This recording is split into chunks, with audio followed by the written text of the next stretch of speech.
On IMDb, Giselle38952 says, The Little Mermaid. This is by far the worst movie I've ever seen. An absolute flop for Disney at the box office, and it does not hold up today.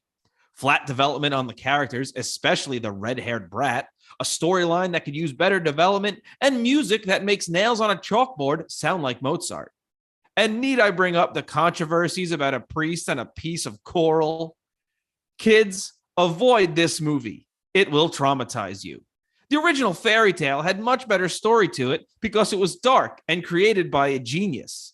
You feel sympathetic for the mermaid, maybe in the original text, but in the case of Disney, they made her a spoiled brat who does not do anything to get the reward she gets in the end. Written October of 2015. Guys, I agree with one thing in that. Uh-oh. What's the one thing? Well, we'll get into it, Robbie. I don't want to spoil it.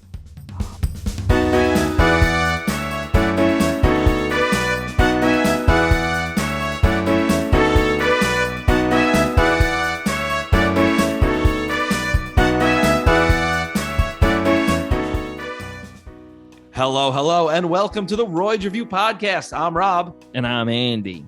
And we are the Royds, back again to talk 1989's The Little Mermaid, and welcoming back to the program, Jon VonFrankenstein. John! What's up? Nothing much, you? Same old. Happy to be back on the Happy Royds to be back. Say it again. No, you have to repeat everything now. Happy to be back. There you go. Well, we're happy to have you. Thank you, sirs. Well, always welcome. John, of course, host of the Scrap Metal podcast and the other podcast that he told me the name of right before we went on the air, and I forgot it. So, John, say it. The Hauntsville Cryptcast. The Hauntsville Cryptcast. Nice. Check them out. Now, I know... now I've forgotten the name of the other one that I said originally. This is great. The Scrap Metal podcast. Yeah. Just tell it a call. Two brothers Scrap Metal. We've been trying to find a way to work that into our marketing somehow. That's a treasure when you live on Long Island. Now that comes out every 2 weeks. When does the Crypt Keeper podcast? Just say, you know what? Yes, the Crypt Keeper podcast. Hauntsville is a little less structured with its releases, but yeah, Scrap Metal comes out every 2 weeks. So you get at least 2 episodes a month, if we're lucky. Heck yeah, Maria. And we're creeping up on episode 50, which I know you guys just recently celebrated. So congrats and round of applause to you guys on that. That's huge. Thank you. Yeah, thank you. Absolutely. Yeah. Scrap Metal is a great podcast. If you like metal, or even if you don't like metal, honestly, if you like scrap. Right. If you're interested in the weight and cost of any sort of metal material, waste or otherwise. Yeah. If you like scrapbooking. Yeah, scrapple, it's like whatever the fuck that is. It's like pig guts or some shit. I have no idea. It's like a weird Delaware and Pennsylvania kind of thing that I've in the sticks. In the sticks, yeah. Down to the fucking sticks. Oh, we out here eating scrapple, drinking Snapple, eating our little pig guts out here. Have you been to my house? Yeah. That's there's what plenty he of sticks. Yeah, there's plenty of sticks. Yeah. Where there's trees, there's sticks, Andy. Well, back to what I was saying. The Scrap Metal podcast is a great podcast because John and Chris, they talk about metal, but they're not gatekeepy about it. It's good stuff. We try. Thank you. Yeah, and it's always interesting to hear two people who genuinely like something talk about it and why it's great. That's always I'm not a huge screamy guy when it comes to I like metal. Oh, I'll make you scream, Andy. Jeez, Robbie. But when you guys talk about it, it makes me want to listen to it, and then I listen to it, I give it a shot, and I'm like, oh, I still don't really like it. But that's still not for me. But it's at least opened up your mind and made you at least willing to give it a shot, which is the whole entire goal of the show. Right. I'm into it. I'm an Inuit. Awesome. Thank you. That's a lie. That's cultural appropriation. Yes, it is. I apologize. I'm so sorry. Putting that on the application is how we got through college. So that's true. Yeah. That's good. You guys went to college? I did a collage. I went to NASA Community College. Went to space school. Holy shit. SpaceX Community College. Yeah, it was 2 year. It was 2 year space school where Elon Musk was my.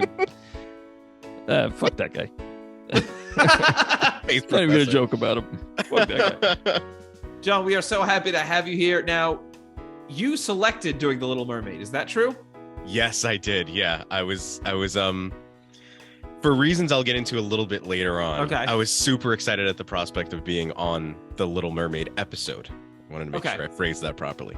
No, you're in the new movie. I am in the new movie. I play Sebastian. I've actually finally given voice acting a shot, and my Jamaican accent, my Oh, you did the accent, huh? Yeah, I did it. They asked me to. They forced me. Oh my God. Andy said he's going to do it later for us. That's Awesome. not true. I can't that wait. is simply untrue. All right, so we've had you on the podcast before, but we never really gave you a chance or gave our listeners a chance to get to know you. Interrogation time. I love it. Yes. Yeah. I have 4 questions for you. All right. I'll make it an even 7. I'll have 3. Very good. Okay, Jon, who's your favorite comic book character? Oh, my favorite comic book character. Holy. I would have to say my favorite comic book character is from a visual perspective, Spawn. It's just because I feel like any we grew up male that grew up in the 90s just grew up seeing Spawn, and like Todd McFarlane not knowing how to draw feet, so making him really small and really far in the background, or covered up with a cape or fog. It was really cool. Probably I was always a huge X-Men fan, and as a kid I inherited a bunch of old comics from one of my cousins, and I had a ton of X-Men stuff, and being a 5'4" man, I really identify with Wolverine, so I'd have to go with Wolverine. All right. Snicked. Let's go, bub. Berserker Barrage. Nice. All right, next question. All right. What would you say your top 3 favorite bands and or musical artists are? Oh boy. Okay. My top 3 favorite bands or musical artists are, in no particular order, Ghost. Rob and I were staring him down like the Royds. Did you say the Royds or what? That works really good on an audio meeting. Yeah. It was kind of like the No Bitches meme where he's just fucking Megamind staring into the... That's what they looked like. So, in no particular order, Ghost, Snarky Puppy, and the Royds. Very good. Hey. Very good. In all honesty, no. For real, it has nothing to do with the fact that I at one point played bass and my brother at one point played drums for the Royds. Hell yeah. But you guys have awesome shit. I mean, it's fun, it's funky, it's fresh. Thanks, put it in a Ziploc bag, eat it for lunch. I love it. I would. I appreciate the kind words. You got it. Yeah. And that's why we keep having you back. And that's why those checks keep coming, baby. Jon and Chris on your podcast, you got me into Ghost as well. That was one of the many that stuck. Yes. I really like Ghost. They are this generation's Kiss. Yeah, they really are. It's like when you boil it all down, Kiss is just super fucking dramatic, and they know how to build lore, and that's exactly what Ghost is. They also know how to make money. Yes, and that's also what Ghost has been lately. And like put on a show. Yeah, you know? Exactly. Yeah. Put on a real hoot and a holler. Hey, Jon, what is your favorite Disney movie? My favorite Disney movie is, and this is controversial because it comes from the dark ages of Disney. I'd have to say it's. If you ask some people, the dark ages is now. If you oh no! I'd have to say it's The Fox and the Hound. Okay. Oh man, that movie made me cry. That's why it's my favorite. Yeah, John's a little kid. I love crying. A lot of movies made me cry as a kid. Follow That Bird, the Sesame Street movie. I rewatched that a couple of years ago as an adult, as a 30-something-year-old man, and I was like, the ending's not going to make me cry. And the ending comes where Big Bird's been spray painted blue, and he's in a cage and he's crying and singing this really sad song. And I'm like, ooh, good, still got me. Okay. What would be what? What? What would you say your favorite movie is? Oh, okay. My favorite movie is one that you guys have done before, Jurassic Park. Nice. Oh, that was our I first love, episode. yeah. That's why I was so pumped that it was your first episode. I absolutely love that movie. Just from the point of visual effects, which I'm a super huge fan of, like the practical effects and the way that they've made strides now in like mocap and using, I think in the most recent in the recent Dungeons and Dragons movie, they used a lot of the mocap technology that they learned on Jurassic Park to be able to puppet a physical animatronic of a dragon. So instead of doing like the traditional mocap where an actor is moving their face and they track it onto this 3D model, they use it to operate a for real on-screen dragon. And we wouldn't have that sort of technology or that way of thinking without Jurassic Park. Yeah, no, it was a groundbreaking movie. Oh yeah. Incredible. Check it out. Have you guys seen that new Dungeons and Dragons? No, I hear it's good. I Same haven't. here. Yeah, I heard it was good though. Yeah. Good talk. Did you? No, Well, all right. was asking You're for you right, guys that a personal review. Yeah. That was a good talk. Roll for inquisitive. That's incorrect. For anyone that plays D&D is listening in right now and they're like, what the fuck?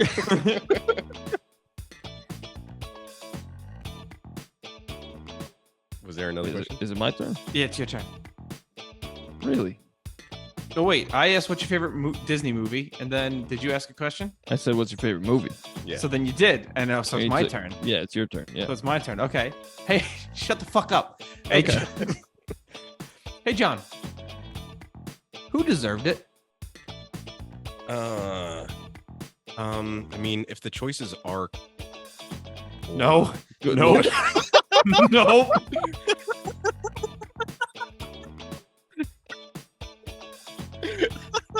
Incredible. Incredible. That's good. Wow. I would say Reagan, Ronald Reagan. Fair enough. Good. No, better. Definitely better. No, I have to censor it again. Okay. I said 3 questions. So, what is your favorite guitar brand? My No, individual guitar. my favorite guitar brand. So I have 2 guitars which I love very, very much. I have my Gibson Gothic SG that I've had since 2001, 2002. It was my very first electric. I love that thing. I still have it. I play a lot of the covers and stuff that I've been doing recently with that guitar. But I also have a Schecter C1 Classic. Guitar is fucking beautiful. It's a neck through construction, string through construction. The pickups are Seymour Duncans, I believe. And it sounds awesome. It's like got a really nice mid-range to it. And it's everything that I like about my Gibson, but like more svelte and like sportier. And Schecter's been doing a lot of cool things with like, Gibsons are fucking amazing, but you're paying sometimes triple what you would pay for a similar Schecter with more like modern features. Yeah. You got coil taps, you've got better access to the upper frets, you've got bigger jumbo frets as opposed to like the tiny little frets that you get on the Les Pauls and the SGs. So Schecter, I'd have to say they don't beat out Gibson, but of all the guitars I've owned, I think my Schecter is my favorite one to play. Nice. Is that the semi-hollow? No, button? that's my Epiphone. That's my the Epiphone. That's the one that I painted, and then one of my cats knocked it over, and it cracked the headstock off. So I got to get that fixed. Would you rather be a registered sex? Sorry, go again. I'm furious. Uh-oh. Would you rather be a registered sex offender or in prison for the rest of your life? Prison. Okay. Yeah, prison, because then I can just remake myself and tell people that I'm there for something insane, like taking out Ronald Reagan. No one's going to believe you. Yeah, he died of old age. Like, nah, I killed him. No, yeah, that's what they want you to think. Yeah. You believe in old age? You have to out conspiracy them sometimes. Yeah. Liberal myth, old age. Yeah. You believe in the flu? You believe in trickle down economics? Hey, Andy, what year did this movie come out? 1989. I believe that was the year of our Megazord. That was also the year of my girth. I was a fat fucking baby. Just a real fucking toad. Wow. That's awesome. That's pretty cool. I'm going to say that from now on. Yeah. My girth year? My girth. It's my girth day. The one day a year it moves. Well, would both of you say that was a pretty big year for movies? Looking at some of these, I absolutely would. Okay, let's get into it. All right, we had the movie Dead Poet Society with Robin Williams. Oh, Captain, my captain. Hey, why did the poetry teacher go to jail? Why? Because he got caught committing versatile manslaughter in the Dead Poet Society. Ouch. Hey, I guess Google kind of cut out the second part of this title, but it just says Glory. I think it's supposed to say Glory Hole. Nice. Starring Denzel Washington, Morgan Freeman, and Matthew Bowadowick. It's a good movie, though. I would All love jokes it if aside. Matthew Broderick spoke like that. Hello, it's me, Matthew Broderick. It would be great. It would be insane. Back to the Future 2 came out in 1989. Huh. Yeah, I've never seen. We're going back to the future. 2. Never seen it? I've never seen it either. I've only seen the first one. Oh, man. Can I be there when you guys first see it? I've never seen any of them. Can I watch Honestly, you guys watch it? Uh-oh. Henry V. Nope. Henry V? Yo, you know what? Fuck you, Miss Daisy. Oh, Driving Miss Daisy came out? Driving Miss Daisy. Hey, Nice. why did Miss Daisy refuse to let anyone else drive her car? Why? Because she heard that Morgan Freeman was available for hire as a driver, and she didn't want to risk him narrating her life story. Robbie. These are AI written jokes, ladies and gentlemen. AI written jokes. Robbie, I am going to rent out an octagon, and we're gonna fucking tussle. Where is it going to be set up? I guess we'll find a midpoint between Delaware and Long Island. I mean, it's not that long a drive. Don't be a bitch. You're scared. Yeah, I am. My wife and I were watching some UFC the other day, Yeah. and I was like, if I were in there, like if I trained and like I finally got in the octagon and like squared up, and like the first hit I would take anywhere on my body, like even those kicks that they take to the shin, like on the reg, Oh, yeah. I'd just be like, I'm done. You won. Ouchie. Yeah. Ouch. Like, multiple fighters have split their leg in half by Like doing those kicks that get checked by the shin. my guy, find a different profession. Come on, man, that shit hurts. My wife also said, well, I think if you got that far, I feel like you would have already been hit. I was like, can you just you just let my joke slide? Can you just Ghostbusters 2 came out in 1989. Lots of sequels. Yeah, that year. We're gonna be Ghostbusters 2. Nice.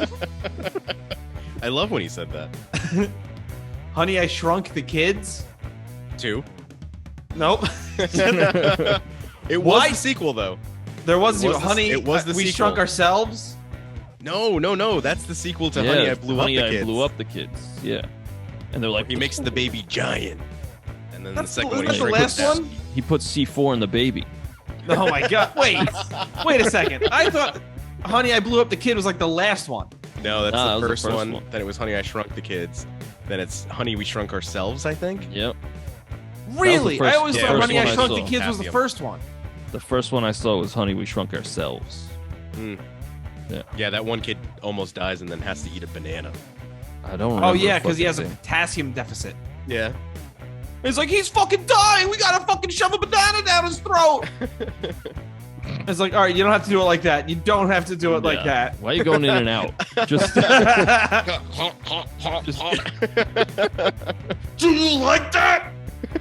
the kid's like, just let me die. Guys, his eyes are watering. Call me mommy. Oh boy. Society came out in 1989. Have you guys seen that movie? No. So it's Oh, crazy that boy. Society started in 1989. Like you would Yes. think it had been around. You would The think that, right? Romans, It's fucking crazy. Yeah. Like, all what? that stuff. It makes sense that Nah. the year of my birth was the first year.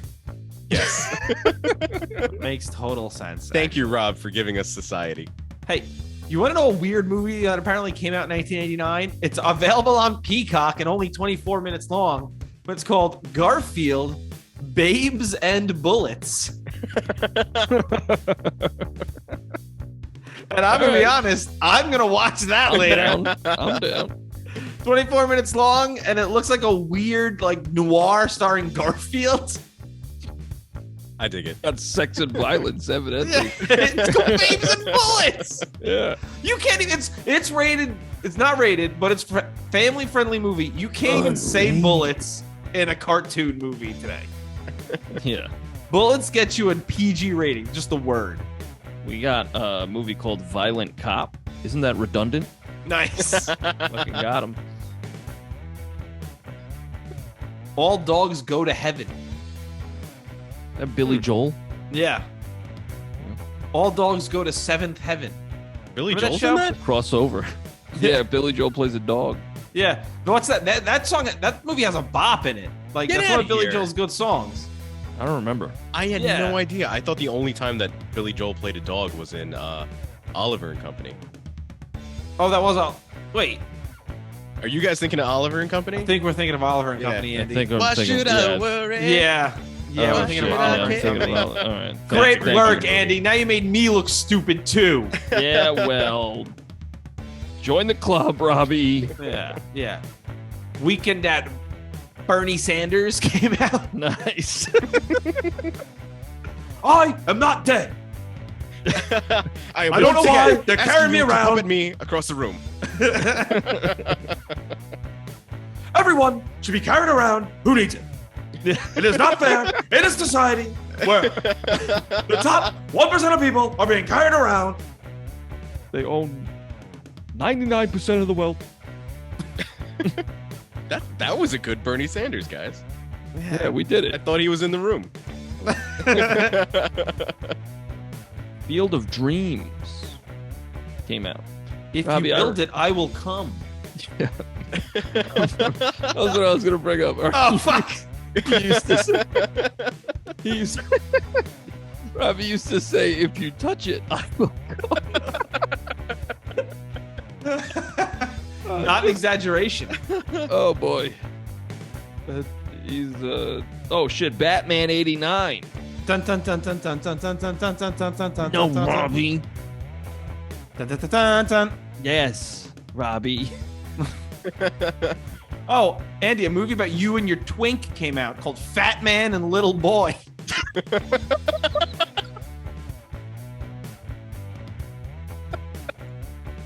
Oh man, that is God. that is both insulting and slanderous. He said, "Not only are you a pedophile, but you're I didn't fat." say you're a pedophile. You can have a twink who's of age. Oh yeah, I guess. Well, don't I have leg on my face? Yeah, that twinks. All right. Well, you want to get into the Little Mermaid? Yes. First off, the little fur maid. She's got a big old bush. The little two mermaid. She has cancer. Oh boy. She has metastatic. She has breast cancer. Oh my goodness. The little Too fast, too mermaid. Nice. The little slur maid. She's a bigot. Nice. Yikes. I think I said some of these last week, but I'm trying to think of a few more. The little. Did I say this one last week? The little Mermaid. She's like the robot from Invader Zim. Nice. How about the little Gorgon? It's just another Yes. mythical creature. Okay. Okay. The little unicorn. The little werewolf. Just looking. Did you just Google mythical creatures? You know I did. The little minotaur. The little. The little Mothman. There you go. Oh, that's good. That's good. The little Mermaid. It's like a woman who's half fish, half human. The little Sasquatch. The little Blur Maid. She's really fast. The little Pegasus. The little Whir Maid. She like spins around. The little Hippogriff. The Big Sir Maid. If you are still listening, we love you. The chauffeur maid. She drives people around. All right, I'm done. The chauffeur maid is good. I will admit that's a good one to end on. Yeah. That's very good. Uh, All right. Well, hey, can I ask you guys a quick question before we start? Before we really Sure. dive into this, what's your favorite movie? What's your favorite song from this movie? There we go. Poor Unfortunate Soul. Okay, mine's "Kiss the Girl." Yeah, Kiss the Girl's pretty good. I find that this movie, well, I guess The Lion King kind of hits similar musical beats as this one. I Yeah, think Yeah. Where you've I got like think I a super prefer- tragic event, and then it's the super joyous song right after it. Yeah. Yeah, but like even like Under the Sea is I Just Can't Wait to Be King. Like they're like the same song. That is they true. both have that scoodle beep. They start with that. Scoodle beep beep beep beep beep beep, and this one's like I forget. Yeah, there you go. There you go. I think the soundtrack to this is better than the soundtrack to The Lion King. Disegregious. Really? Yes. I'm disegregious. No. The only Be snoozer. prepared. Oh, Be Prepared is a hot fire jam. Hell yeah. I agree. Uh, I totally agree. The only snoozer on the Lion King soundtrack is the one where they're gonna fuck. Can you feel the love tonight? Okay, The snoozer for me. I'll agree. You sniff my glove tonight. But Nice. listen, I'm not saying the Lion King soundtrack is bad, but this one is banger after banger. There's not a bad one on this. I don't. You know what? This is like the second time I've seen this movie, and the last time I saw it was like 2 years ago. So this is not nostalgic for me. And the Lion King is. So that's why I think the Lion King's soundtrack is better. Probably. Very true. I had You know. a similar experience where I didn't see the first time I saw The Little Mermaid, I was like 12, I think. It was like my last year or 11, I don't know. My last year in elementary school. And we had put it on like a half day that we had or something like that. And all the girls in the classroom were like going nuts. They're like, "Oh, I fucking love this movie." And I was like, "I've never seen it." I got so much shit for having never seen The Little Mermaid. But at that age, you're like, "Oh, this is a girl movie. I'm not going to watch this. I'll watch Yeah. Lion King and Aladdin and blah, blah, blah." So, yeah, I hadn't seen it until way later on. And I had Aladdin, fucking The Fox and the Hound, and all these other movies that I liked Right. growing up, you know. So, yeah, I feel the same way. All right, well, I had this on VHS as a kid. Did you have one of the OG covers, though? Like with the penis thing in the background? I have no idea. I was a child. I didn't even know about that thing. I didn't even know what a penis was. That's Rob alarming. was terrified when he turned 18 and he went, "What is this?" Yeah. All of a sudden, I went from an innie to an outie. It was incredible. Oh my goodness gracious me.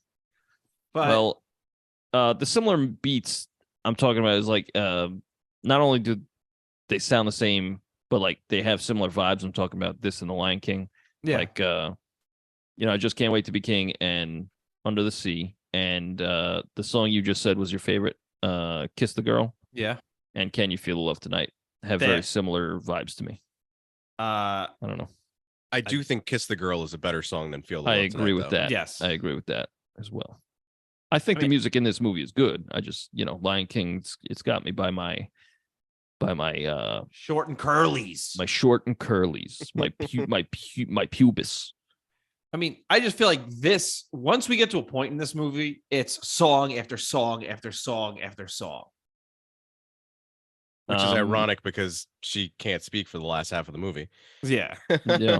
But like they really hit a lot of the songs in like in like succession at one point. Right. Yeah, I mean, well, off the bat, I mean, I know we're not talking about Lion King, but Lion King's opening, you can't beat. Yeah, it's fucking incredible. I agree. With the No, hold it out sunrise. longer. Hold it out longer. Come on now. Come on. All right, here we go.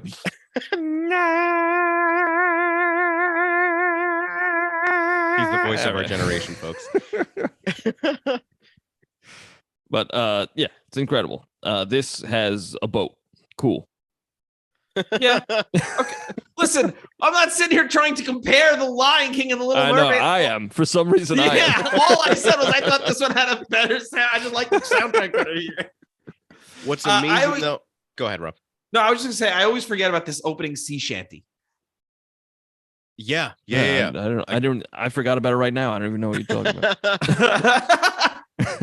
But again, because it's not nostalgic for me, it's like every time I watch this in recent years, I'm like, holy shit, that's a fucking bop right there that they start out with. Yeah. They're singing about the sea shanty. I love the animation right at the very beginning, the fish being all excited that he escapes. Yes, right, yeah. This movie feels like the last one to look like old school animation because Yes. right after this it's this and then Beauty and the Beast, right? Yeah. Well, Rescuers Down Under. No, it was this and then Beauty and the Beast. Okay. I think. And Beauty and the Beast, like, I love this animation. I love the animation of Beauty and the Beast also, but there's a clear step up between this and then Beauty and the Beast, and then even that and the Lion King. But a lot Yeah. of that comes from Yeah. the fact that this was the first movie to usher us out of the dark age of Yes. Disney. Yeah. I brought that Yeah, up they made earlier. money. Yeah, like following the death of Walt Disney, the animators were kind of like, well, what would Walt want? Like, what do we think he would They want used us to have do? like bumper stickers, WWWD. Yeah. Nice. And they were just like desperate to find some sort of direction, and they came out with like, I don't know, Aristocats came out within this time. Hey, everybody wants to be a cat. Yeah, Fox and the Hound is from the dark ages of Disney as well, Hey, but tale it as just old seemed as like they were time. so lost. Nice, man. And I mean, at the very end of it, I know it all sounds really dramatic, but it just seems as though after all that time with Walt being gone, they really were just following orders. Nice. Very good. Very good. Oh shit, that's good. Did not But the see Little it Mermaid, coming. neither did they. But the Little Mermaid was it had a budget of 40 million and it grossed 84 million in its initial domestic run. So that's Wow. that's insane. When you That's compare big. that to Lightyear, which is a recent animated Disney movie Yeah. that had a budget of 200 million Yeah. and only made 286. Like, not only was it a flop, but you got to start asking yourself, like, is it a flop because we had to put 200 million into it? You know? Well, you also Right, have to well- remember we put 200 million into Lightyear because we can no longer just get voice actors. We can no longer Right, just that's get true. people who, like, it has to be Chris Evans. It has to be Taika Waititi. Mhm. You Yeah, know, and yeah, I'm not good shitting point. on them. They're very talented, but they're not voice actors. It's also existing IP, so like you have to. There's probably some rigmarole, some financial rigmarole that has to occur to use that even though it's theirs, but like it's also Pixar and all this shit. It's Right. like they put too much into that, and then like it wasn't even really for kids. Right. Like, Yeah. It's a very strange movie. It didn't know who its audience was. Yeah. Where this, like the Little Mermaid, also, I think that I'd read it was in production for some like 50 years. Little Yeah, Mermaid well, was supposed to be one of the very first movies that they did at Disney Animation, and That's one of my trivia questions. they, damn it, I'm so You. sorry, big brain. But they wanted to find the right way to do it, and it was so successful that this is what brought about Aladdin and Beauty and the Beast and Tarzan. So like the golden age or Right. the renaissance of Disney animation lasted from 1989 when Little Mermaid came out up until 99 with Tarzan. That was the last one out of this golden age. Real quick, thank you so much for listening. If you want to send us some feedback, send us an email at roydsrevue@gmail.com. That's ROYDSREVUE@gmail.com. You could also find our music on Spotify, iTunes, wherever you get your music by searching The Royds. That's ROYDS. We have 2 albums and a Christmas song. Hope you like it. I love the animation at the very beginning and all the mer people swimming down into like getting ready for the concert. It's kind of a shame we don't explore all of these other mer people. Yeah. Like there's a part of me that would have liked to see that, but I also don't need a 2-hour movie. The runtime of this at Right, 87 minutes. It's beautiful. It's beautiful. Mwah, Yeah. mwah. Chef's Um, kiss. Like the chef in this movie would be kissing it. That's the best character in my opinion. I love that song love he him. sings. Yeah. Ah. So we didn't even mention this is the first musical that we're doing. That is. I tried Yeah. avoiding Oh, musicals shit. for a while. Yeah. Yeah, because like they already got music. But Yeah. here we are. That's why I just did a cover of Under the Sea. Oh boy. Yeah. Genius. Love But it. I changed some of the lyrics to make it more like, okay. Okay. I say, I'm not going to do the accent. I don't think that would be prudent. That's good. That's good. And then I I like do the that. accent anyway. Yeah. All right. Well, like you said, this is like before animated movies got big names. Yeah, You know, so yeah. so like this is just a bunch of fucking nobodies. Okay. Back in the But, day, like- it was largely Broadway and voice actors. Yeah, and you Like- get maybe one big star. Yeah. Yeah. Am I mistaken, or is King Triton played by the same guy that does the voice of Pete from the Goofy movies?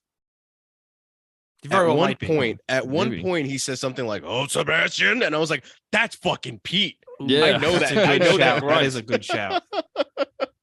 Also, speaking of Triton, you know what the biggest problem the live action is going to have?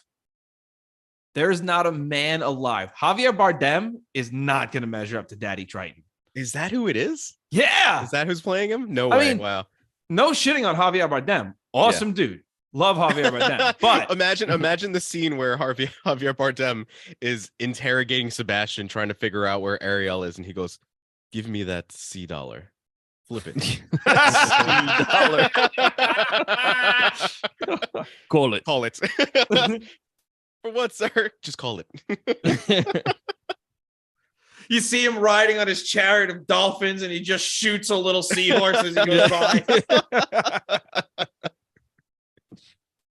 Hello, friendo. He goes out, he checks the bottom of his fin after leaving the cave. So the animation in this movie is really good for the most part. I think that there You're are saying the some word parts- incredible wrong. That's the problem. There are some parts where I think this movie doesn't look as good as other Disney movies. And I think, again, that has something to do with the budget being kind of strict because Disney was losing at the time. But like, Yeah. if you look at Under the Sea, like for all the music for that, music's great, but the animation, there's like zero shadows, and it just looks like a Saturday morning cartoon to me. The rest of the movie looks fantastic, but that scene in particular, to me, I was like, this doesn't look very good. I never caught that. Especially compared to like what came after. And even, I mean, you look at fucking Snow White, that shit looks incredible. But that Get was the fucking music. We're done. holy shit. Robbie's out. We're fucking done. Hit the music. Like we got a sound guy. You hit the music, Robbie. I'll you. call it. But I don't know. That's just me. Also, there's one point where Flounder is talking to Ariel or somebody, and you could see his body through his fin. And I was like, oh, he's got like a translucent kind of fin thing going. They just forgot to color it in. Yeah, that's what it was. And I was like, huh. I love stuff like that though, because it shows hand-drawn animation's hard, dude. Yeah, I know. I'm saying. When you think about it, though, they had lost so many of their key animators too. Yeah, a there was large like 8 part people working on this. Yeah, a large part of what led to the dark ages of Disney were that the biggest animators had left the animation studio, and they started the studio that put out All Dogs Go to Heaven and like Fievel Goes West and shit like that. Yeah. So they were doing those movies, and those movies were being super, super successful. So you had like, I would imagine they had smaller animators just getting started, people just trying to kind of make their mark, and just with a budget of 40 million, if you think about what that was back then, you know, $1 million compared to us throwing 200 million in today's money, you know, at a movie is you know what we can do? Insane. We can find out how much the money we can find out how much money that would be today. $40 million. While Rob does that, inflation calendar. I do want to bring up the point that the movie, although in some parts it doesn't look as good as what came after, for example, Aladdin is insane. Yeah, when it comes to the animation. But the opening scene, Rob, that you brought up with the mermaids like going down from the boat, like from watching the boat down to the sea to watch the coronation or whatever it was, that's insane that they were getting like the water effects and that they had that kind of vision, like the cinematography in mind, and saying like, well, you've got to have some sort of reflection with the water there. We have to be able to have it come across that they're truly underwater. And that's what sells a large part of the movie. Yeah. Even though the animation wasn't as good as what went after, it's little details like that make it so good. Yeah, I'm just talking shit about the one scene. Everything I'll else kill you. looks okay. Everything else looks great, but just that one scene, I was like, not that I can draw a fucking stick figure, but you know, it's because you have no hands. One thing that was cool is I picked up on one shot that looked like they used like super early rudimentary CGI in the scene where we're jumping ahead a little bit here, but when Ariel runs down from her bedroom to greet the Prince Eric, and like the staircase is like 3D. Yeah, it's like what they did in Beauty and the Beast. Yes, yeah, it's like a testing ground for that. Yeah, yep. $40 million in 1989 would be $97 million today. That's still a pretty low budget for yeah. And not really for an animated flick. Sure, computer animated flicks are usually like around 200, 150 to 200, something like that. Yeah, it's a lot. Well, I'm wrong. I like how there's a crab named Sebastian, a seagull named Scuttle, and a fish named Flounder. That's funny to me.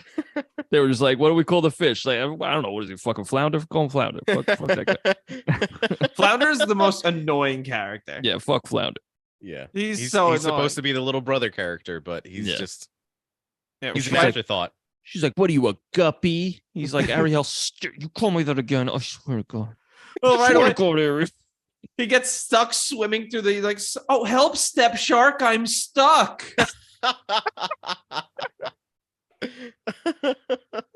Oh boy. Ariel and Flounder. I bet you could find that. I bet you could be. Well, you know what? We'll talk about it. We'll talk later. Oh boy. So I like that there's a lot of like musical foreshadowing. Like they play I mean, in the beginning, as you descend, like in the scene you were talking about, you got that scoo-doo-doo. Yeah, that part of your world. Yeah, it's like a lot of that. And then like when you see Ursula for the first time, they play a little lick from Poor Unfortunate Soul. Yeah. And yeah, it's all the leitmotifs that they start putting in there so that you can connect that character with that theme. It's very, very cool. Very cool. Yeah. I enjoy that a lot. And that's what Disney was good at, was building up these characters. Yeah, like where gets a theme. Yes. Where like the animation might not have been on point. I know Rob is fuming right now as we say that, but but Disney at that point was still really, really good at just building the characters and getting you to connect with them and getting you to I mean, like, look at how many little girls loved Ariel around that time, grew up, and that's their favorite Disney princess. You know what I mean? Look how many little boys loved Ariel. I mean, that's cool. yeah. That's cool. Yeah. Whatever you like. And that's his favorite. Uh-oh, he's crying. Here come the waterworks. Ariel must be working too hard because there's a shark attack. Nice. Damn. Shit. Did not expect that. I almost choked on the fucking bourbon. And then the shark gets stuck. He goes, "Help me, Step Orca. I'm stuck." Would that be considered interracial? Yep. Interspecies. I always like the seagull because I always like people seeking wisdom from an idiot. Yes. I think that's always funny to me. And they're like, "Hey, what's this?" He's like, "It's a Speckledorf. You put it in your ass." I love it. Wow, what a nice swim, or whatever the fuck he says. When he flips around the telescope. Oh, yeah. And she, that was impressive. Yeah. And then the fucking anchor, idiot. Too, when he drops an anchor for no reason. Yeah. Ariel going to Scuttle for knowledge about the surface world is like anyone taking karate lessons from Steven Seagal. So Ariel says she's 16. Yeah. How old's the prince? He just turned 18. I Googled that, actually. Okay. You know, good. Oh, Andy, for the sake of this joke, we watched this movie together, okay? Okay. All right. So Andy and I watched this together, and when she said that she's 16, Andy looked at me excitedly and said, "Can I Reddit Ariel NSFW?" You know that thing we do? Yeah, that's what Andy did in that joke I just made up. Nice. But I needed him to go. I needed to clarify with him that, you know, for this joke to work, he can't be like, "We didn't watch this together." Yeah. I would love to just break out into song following a quick like sum up of how I'm feeling. You know, it's always like she's like, "I just want to, you know, I want to go up there, you know what I mean?" And then she starts singing about it. I like to like, man, I'm tired. I woke up at 6. Everyone's like, "Andy, musical theater, fuck up, dude." Yeah. You get into an argument with your spouse and you're like in the kitchen just singing to yourself. Yeah. They just walk in and you're just going, "That they don't reprimand their husbands." Yeah. But that's, I mean, Part of Your World is such a good song, though. It is. It's because it's that it's the young character thinking that they know it all already. Just because they have a sense of wonder, they think that they know everything about the world. She's saying that she wants to learn more, and she's like, "You know, I'm old enough, I should be able to go up there and explore and all these things." And it's like a staple of Disney at this point, you know? The character who's absolutely not ready for the adventure, who just so badly wants it. Like Moana follows a lot of the same beats too. Yeah, I mean, a lot of Disney, like even Hercules, like when he's like, "There's more to this," you know, "Oh, there's more to me." It's a very, like you said, it's very Disney. This is like by the numbers Disney. Yeah, it's formulaic, and it's like you almost wonder, well, did this movie really start the formula? Because this is what kind of made everyone go, "Oh shit, Disney can be a successful studio again." Right. I think I mean, the Disney formula is usually like, let's kill their parents.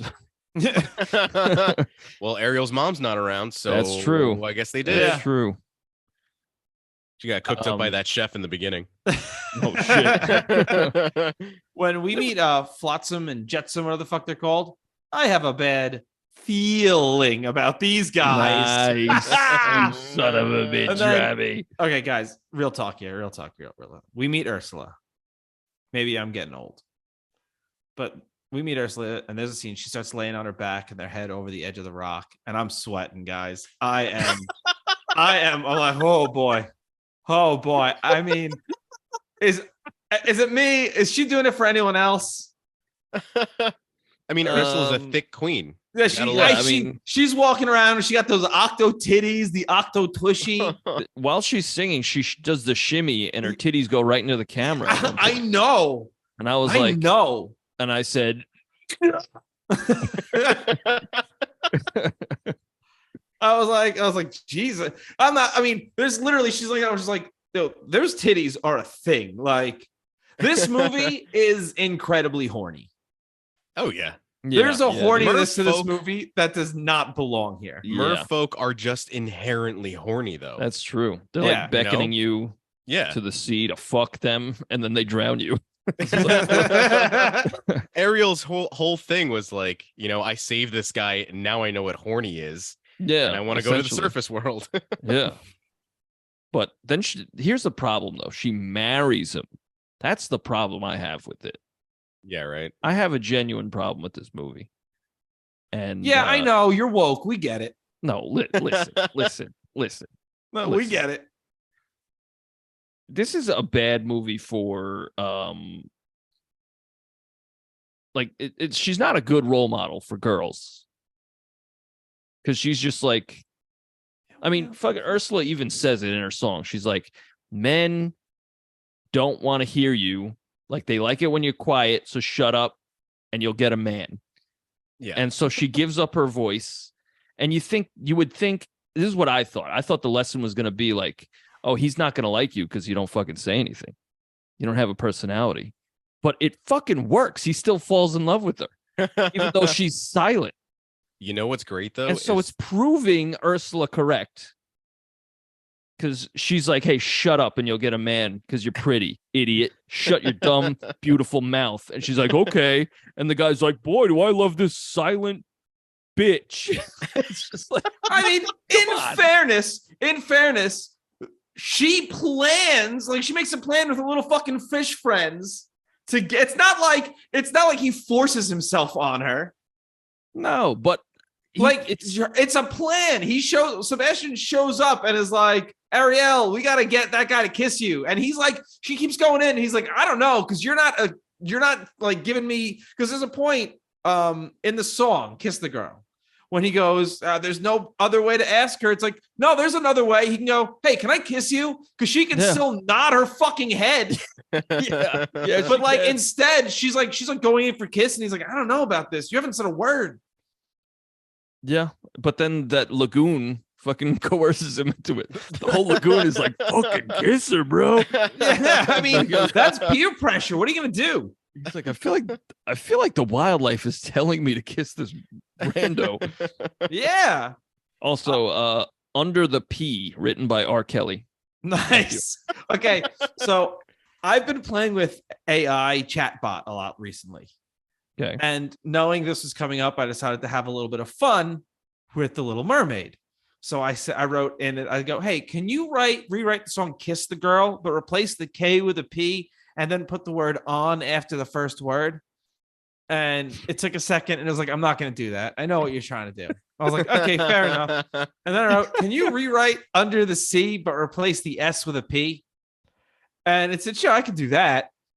And then it had a stroke, and like every word started with a P, and then it just started adding verses to the song. And like it was saying shit like "Punder the P." You know what? Since I'm talking about the AI, now's a good time to do it. You guys ready for my new segment Sure. called AI Written Jokes? Oh boy. Sure. All right. So I AI'd, hey, write a joke about the Little Mermaid.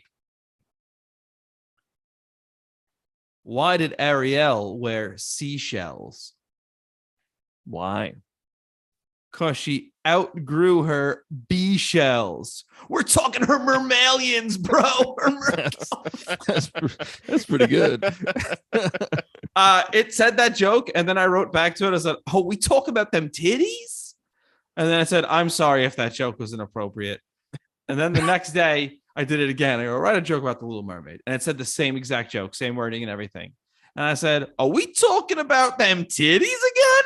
And I said, "I'm sorry, that wasn't appropriate." I was like, "It's okay, Mr. AI."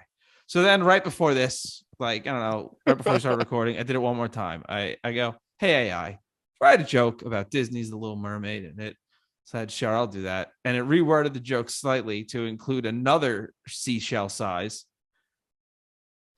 And I wrote, "Are we talking about them titties?" That's it. Oh, my goodness. The joke that keeps on giving. What I love, Andy, you brought up the point of Ariel being like a kind of a shoddy role model for kids. And in the original book, though, in Hans Christian Andersen's original story, the prince does not fall in love with her for being mute. He kind of like Ariel gets to the surface. He makes the deal with the sea witch, who's not named Ursula in the book. Same Ursula. Yeah.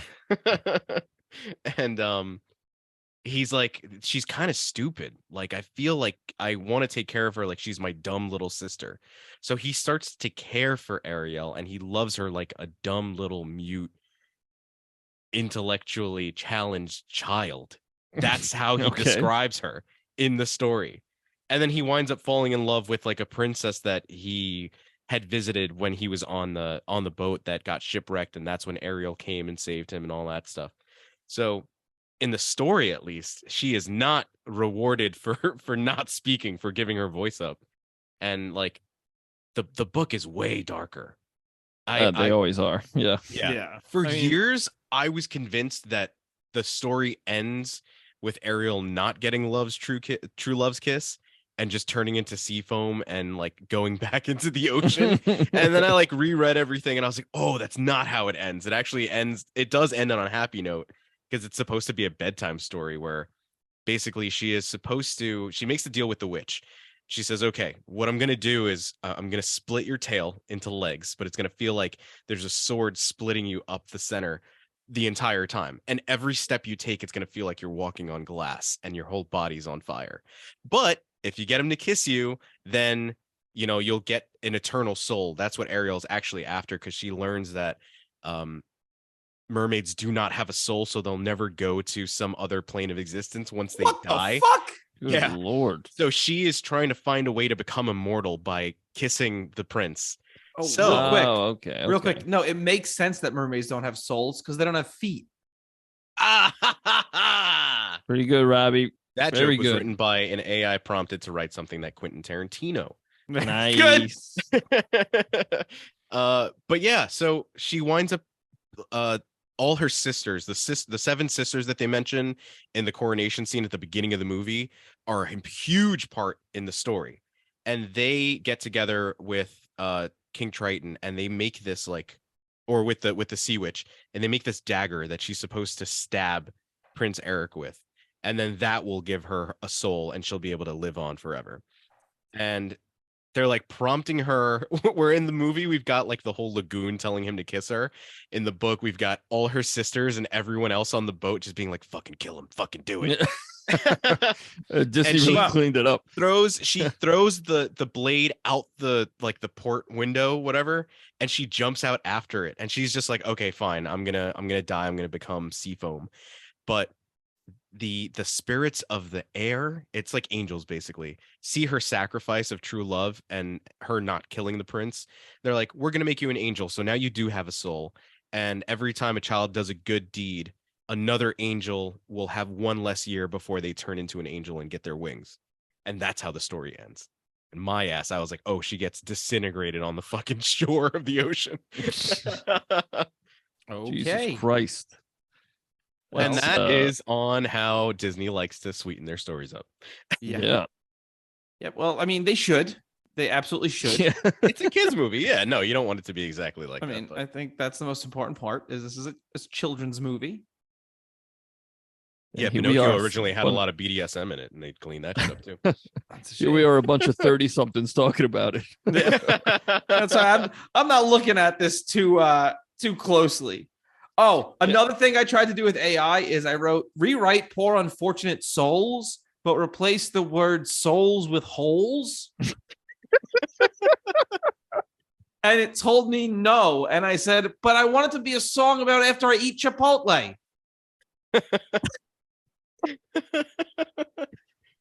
That's a song Oh, I'd love man. to hear. I'm Well, a sucker. Get ready. Uh-oh.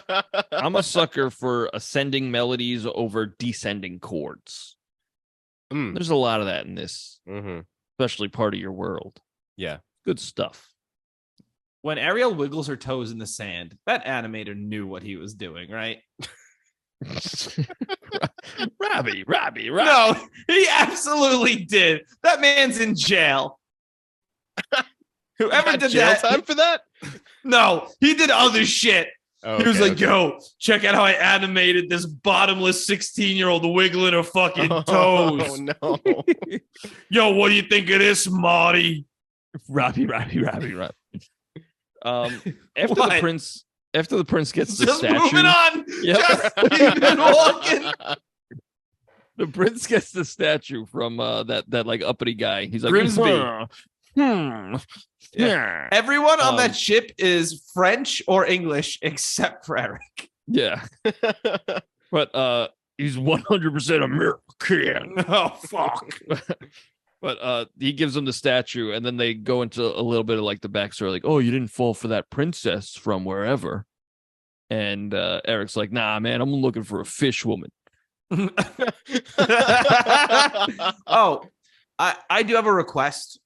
If you guys ever make a statue of me after I die and I'm wearing a kilt in the statue, like he is, can you make my dick hang out the bottom of it? Like, make me look good. All right, yeah, I'll be sure Thanks. to do that when I make your statue. I think I'm gonna make a statue of you, Robbie. I mean, we don't know. No, I know. Oh, you don't No, know. I'm not gonna make a fucking statue. But No, Andy, but I'm if saying- you build it, he will come. Yeah.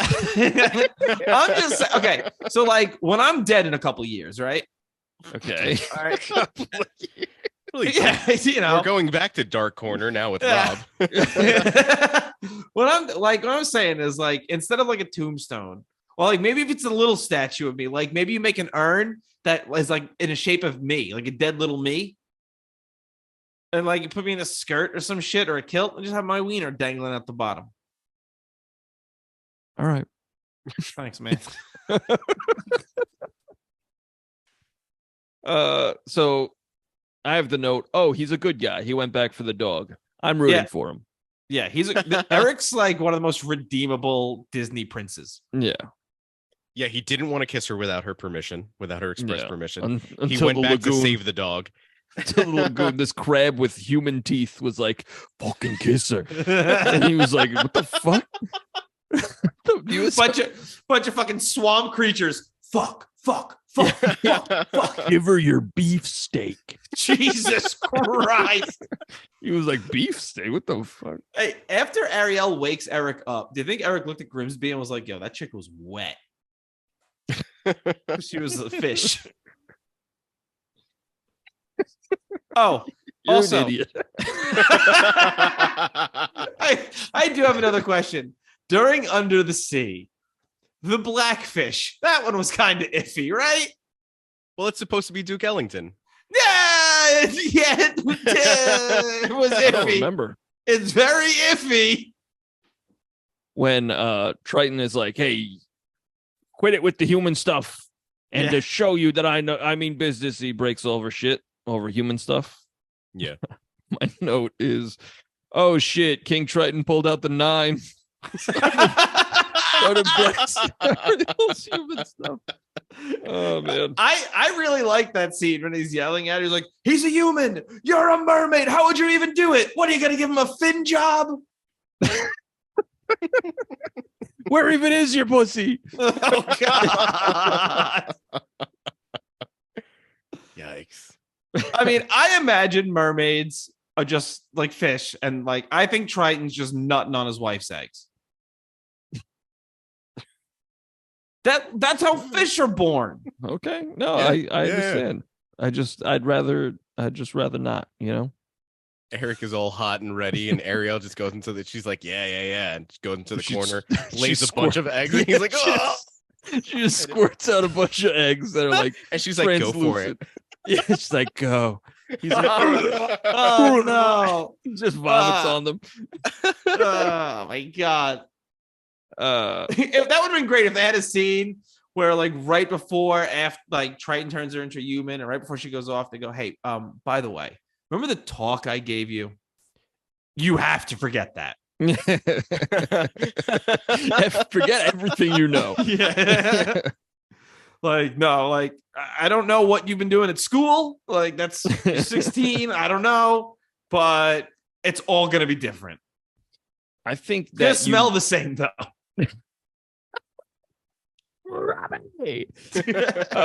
I think you fucked up with your choice when after you sign the contract, you just hear truly maniacal laughter. As soon as she shines, she's like, yes. It's like, she doesn't even wait for her to leave the cave. Because what is she gonna do? She can't say anything. Yeah, she's also like just willing to let her die though, because she's just like, and out of a bubble, and good luck getting back up to the surface, bitch. Yeah, the little Really nematodes fuck. that she turns everyone's souls into are creepy. That's horrifying. It was cool though. Oh yeah. Yeah. I thought Ursula was great. I think Ursula's a great character.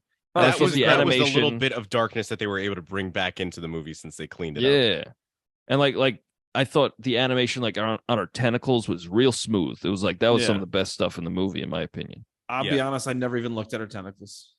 Uh-oh. My tentacles are down here, Rob. I mean, listen, during Poor Unfortunate Souls, that rump is a bumping. It is. It really is. I was It like, really is. I was watching it with Laura going, Jesus Christ. Two rumping, two bumping.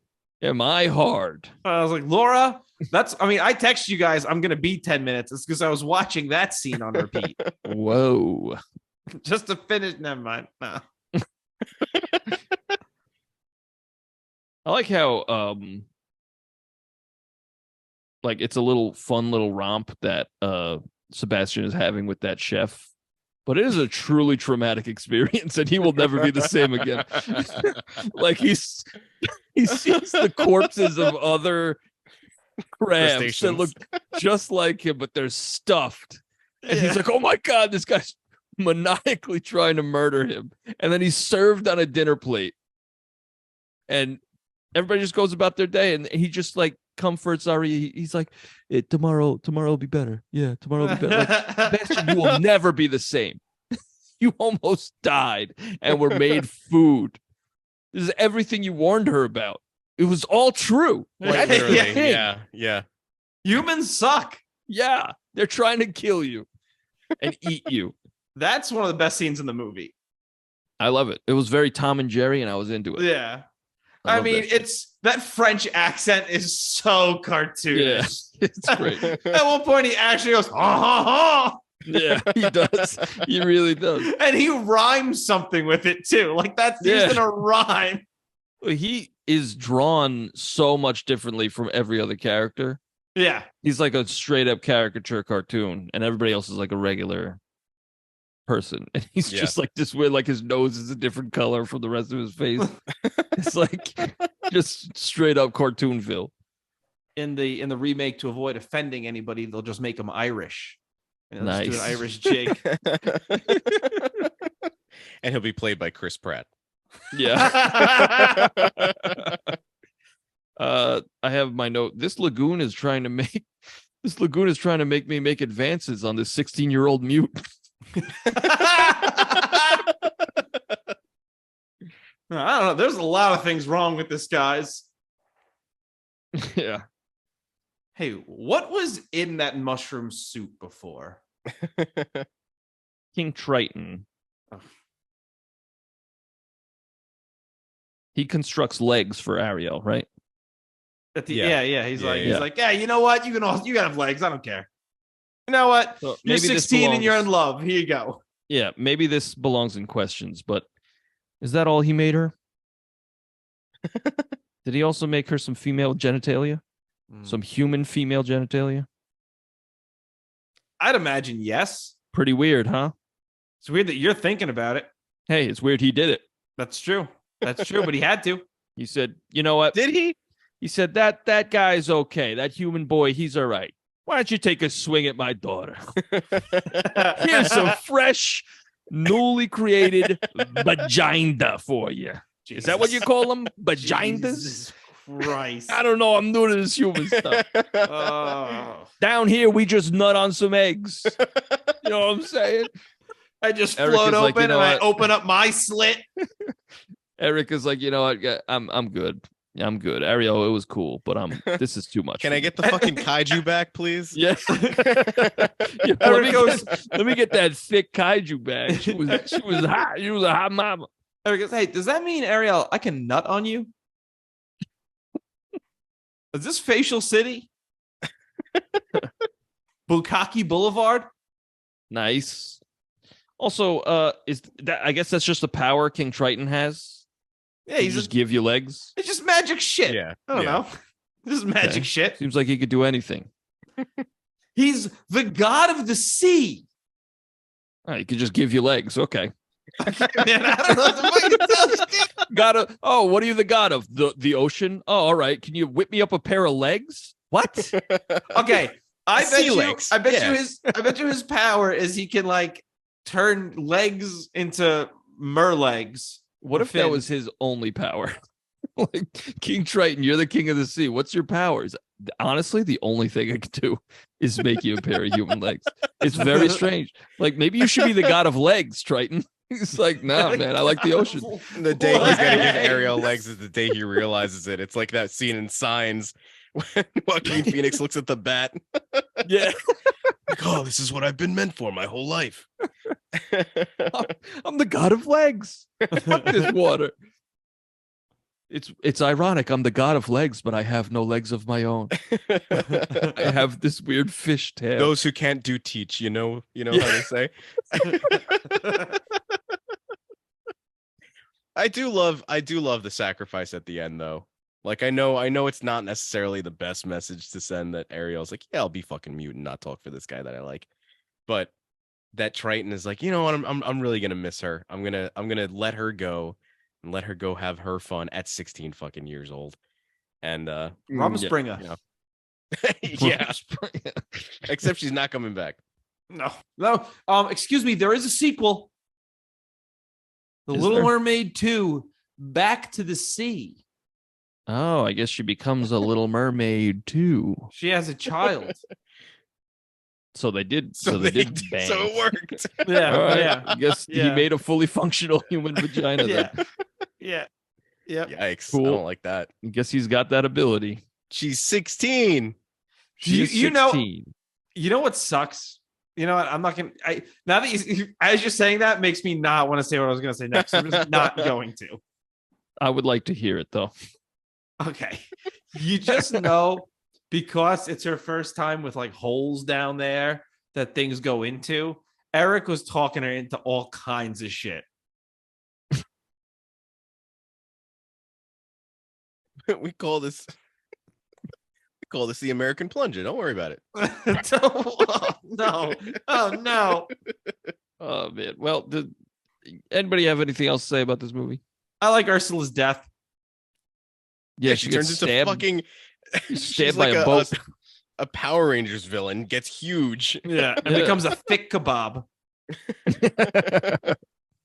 That's insane though. I love it's very again, not to bring up another movie in our discussion of The Little Mermaid, but it's like Jafar turning into the giant genie at the end of Aladdin. It's very much that feel. Jafar fucks himself.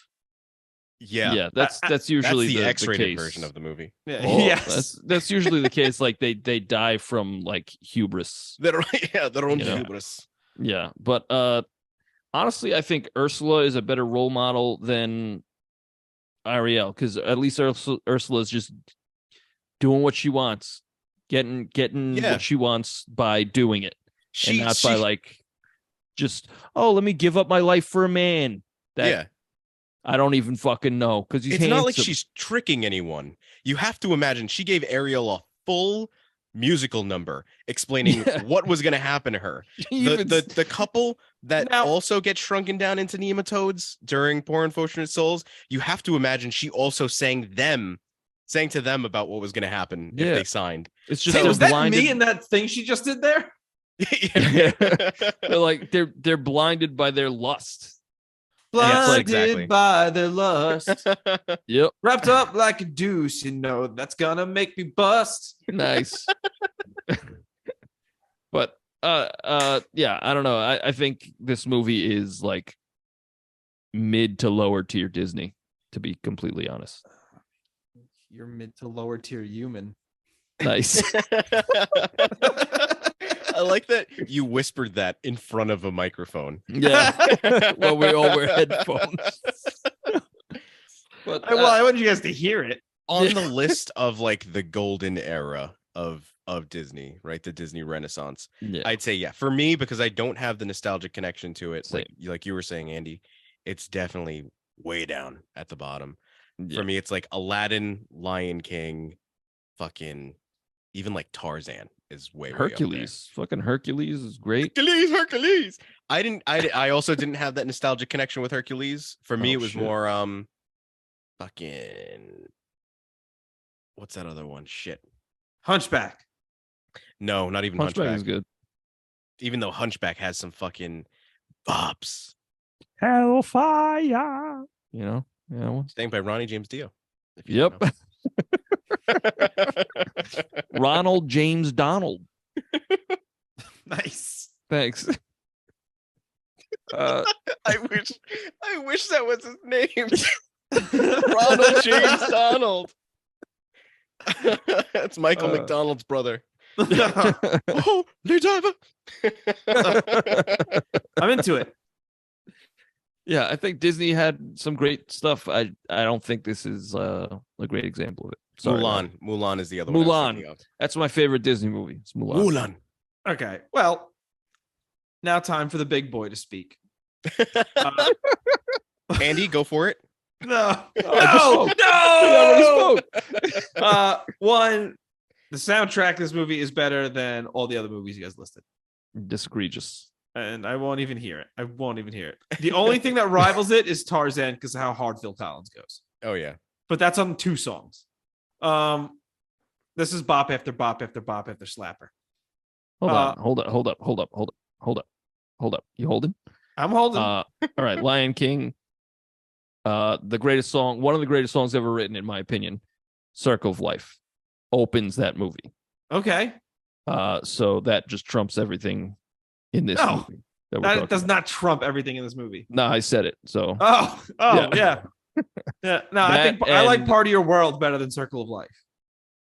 You've got no dick for saying that. But the also, I Can Show You the World. That's a shit song. That's an incredible. What did you say? I've said before, outside of the genie, Aladdin is a boring movie. You are a fool with a fool's heart. Okay. I Can Show You the World. I mean, what was that fucking called? A Whole New World. Whole New World. Beautiful song. One of the greatest. Even, I mean, this only defends Rob's point, but Prince Ali. Bad guys with swords. Yeah, Prince Ali and Friend. Okay, you know what? Prince Ali and Friend Like Me are the 2 best Disney songs. I'll say that and have no problem saying that. Don't you dare close your eyes. No, dude. Hold your breath. Wait, it gets you cannot better. You cannot honestly tell me you think that I forgot the name of it now too. Whole New World. Whole New World. Part of is your whole better. new world. Nice. That's what I was gonna call it because we were talking about the Little Mermaid. You really think Whole New World is better than Prince Ali and Friend Like Me? Yes. A shibbity bobbity bee. You like that? I had the rhyme. Yeah, it was pretty good. You're wrong. Oh, You like that? He complimented you a little bit. Complimented you, snuck it in, then Daska. Yeah, Sucker punched hit me right in the kidney. I'm gonna piss blood, Jesus Christ. a darker red than I normally piss. Oh, I don't like this. I have to go anymore. to El Doctoro Right. to get me a diagnoso. Okay. Well, I really love this movie, especially because I just think it's a fun musical that lasts a very perfect 87 minutes. Yeah, no, it's fun. It It's is. fine. And again, we're 330 somethings critiquing The Little Mermaid. I didn't critique it at all. I did. But I mean, the fact that we're even discussing it shows how great of a movie it is. Whether it's our favorite or not is a different question, I think. But the movie has staying power. Like, Yeah. It really is such a great movie, and it started the trajectory that Disney's now on. I think without this movie, they would not be at the point where they're a multi-trillion-dollar fucking company like they are now. I mean, I just think kids' movies especially need to be careful with the message. Yeah, but it was a different time. Not to give that age-old argument, but it was a different time. I think this was also written for like really, really little kids with the idea that, you know, at some point parents have to be parents.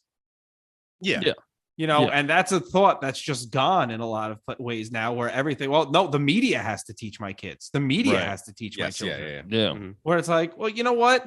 Yeah, when my kid's 3, it's fine to think that she's a princess and at 16, she's going to fall in love.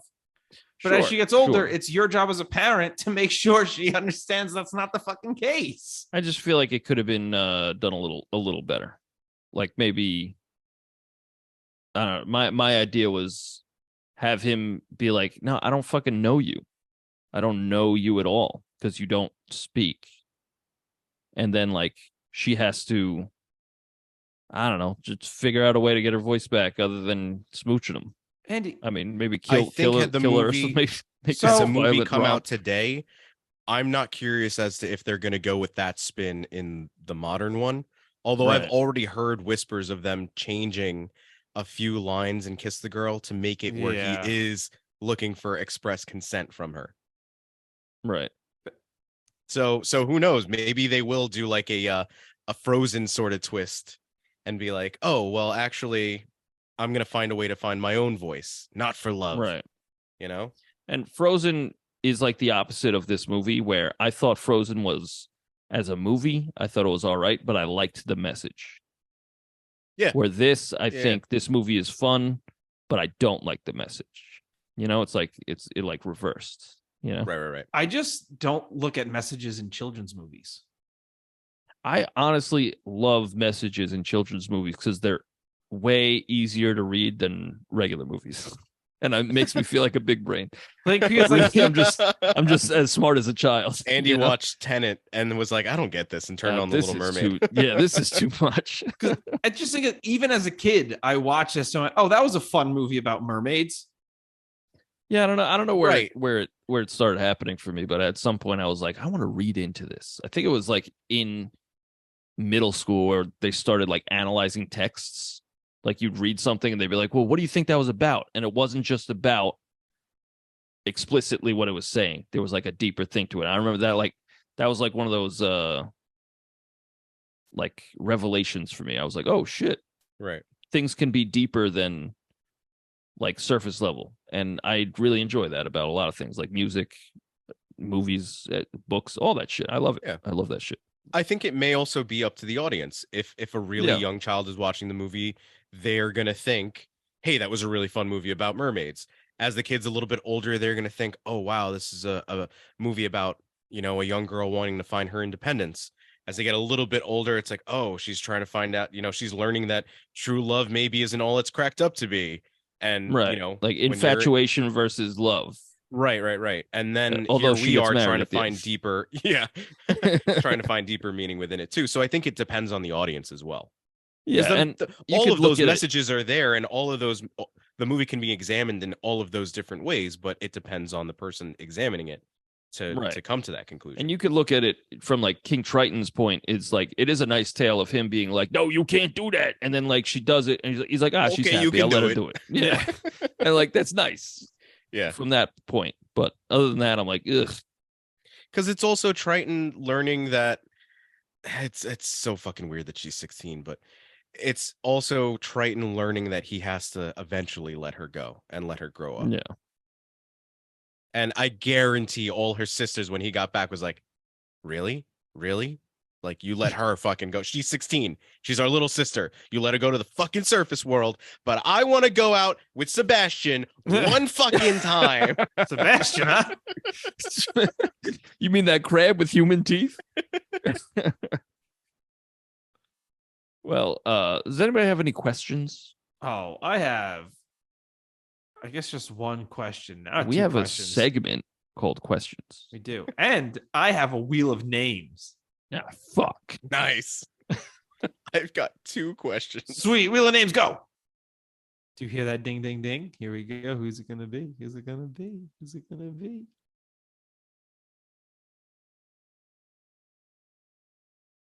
It's me. It's me. It's Rob. It's Rob, Okay. everybody. It's me. Ooh. Hey, I'll kill you. I'll kill you.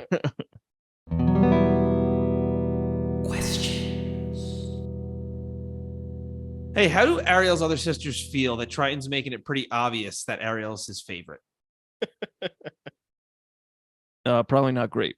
Okay. He's like, yeah. He's like, hey, sing a song about how this is your sister's debut. Yeah, that's what I want to Sister see. number 4, daughter number 4. Go ahead. You get the solo in this one. Yeah. Sing about Ariel, daughter number 4. How come you call her by her real name?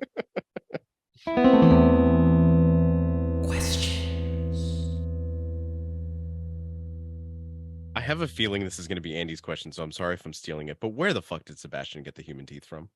Are they dentures? Like, did they get it from Scuttle? Was Scuttle like, these are called skeeble-scops? Oh, yo, let me cram that in my mouth. Let me get those skeeble-scops. How much you want? Yeah. I want 12 speckled dorks for each stupeldeef. And 1 snarf gobble. Sebastian's like, not the snarf gobble again. I did that last time. No, please, no. I've garbled Push 'em enough together. snarfs. Garbled enough snarfs for a lifetime. It's like, you're gonna garble one more snarf. Yeah, how many snarfs I had to garble to get this?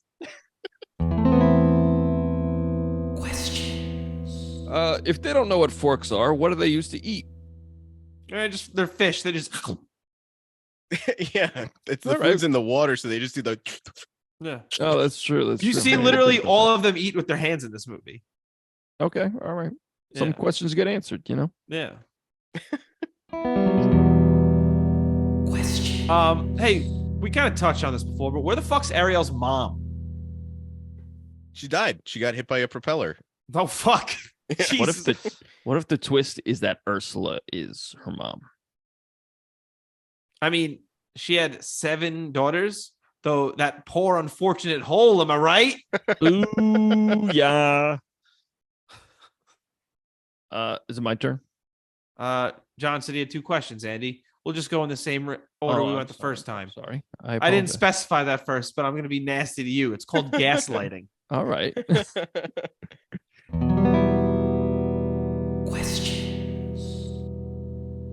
All right, my question is, was Flounder necessary? No.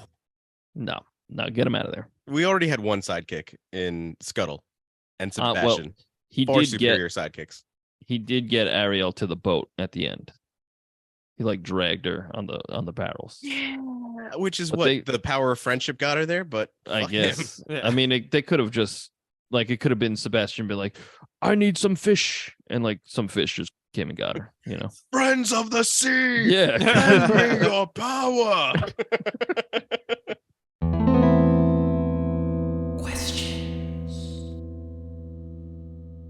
What's the respiratory situation?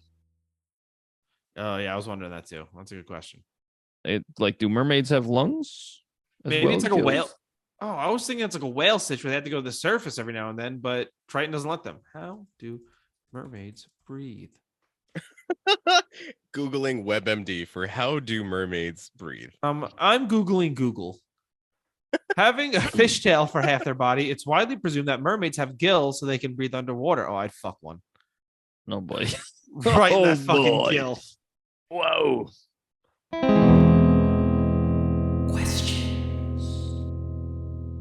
This is kind of a question just to King Triton. Hey Triton, why are you sending an absolutely powerless crab to watch your daughter? What are you doing all day? Because we've only seen him just sitting on his throne. He's delegating. Hire a bodyguard. Hire a real bodyguard. Get like a shark or something, like something that can stop her. It's a fucking tiny little crab man. And he's like, watch her. You make sure she don't do nothing she's not supposed to. And he's like, all right. And he's like, hey, Ariel, don't do that. She's like, shut up. I can eat you. Shut up. You know what's weird? Like, he was so devastated to see seafood, but like, they have to eat seafood. Yeah, it's true. Like, what do crabs eat? Yeah, I don't know. I just thought of that. Yeah. I have no more questions, but I do have some trivias. I've got some trivias. John? I actually asked all my trivias. I busted my trivia nut already. Oh, boy. All right, I got 5 trivias. I got 4. All right, I'll go first and say your name to buzz in. Sure thing. What is Sebastian's first name? Horatio, Polonius, Sebastian, Ignatius. Andy. John raised his hand, so... No, Andy, go. I didn't listen to the rules. Sebastian? No. I thought it was a trick question. John. Ignatius. I thought it was Horatio, but it very well could be Ignatius. Oh, it might have been Horatio. He had like 9 names. I know, yeah. And he goes, Horatio, Ignatius, Polonius, Sebastian. You almost said Horatio, Fellatio. I heard that. I like how you asked the question and then John gave his answer with such confidence that you were like, shit, you're right. His first name is Horatio. No, I'm right. His name is Horatio. I'm correct. I looked it up. So then, if that's the case, we need a scene where Sebastian takes off some sunglasses and we just see him go, Yeah, that's all it took was just slight comment. I was like, oh shit, I'm fucked. I'm fucked. All right. Ariel is the first Disney princess to have what? Is it siblings, a father, an animal companion, or halitosis? I don't see how it could be that last one. Robbie. A father? No. I thought the rest of them were just fatherless. Siblings. Yes, it is siblings. Okay. Yeah. What? Wait a minute. No. Yeah. Oh, but Cinderella, they were stepsisters. Yeah. Help me, stepsister. I'm stuck. Which one of these is not one of Ariel's sisters? Atina, Alexandra, Alana, Aquata. Andy. Aquata.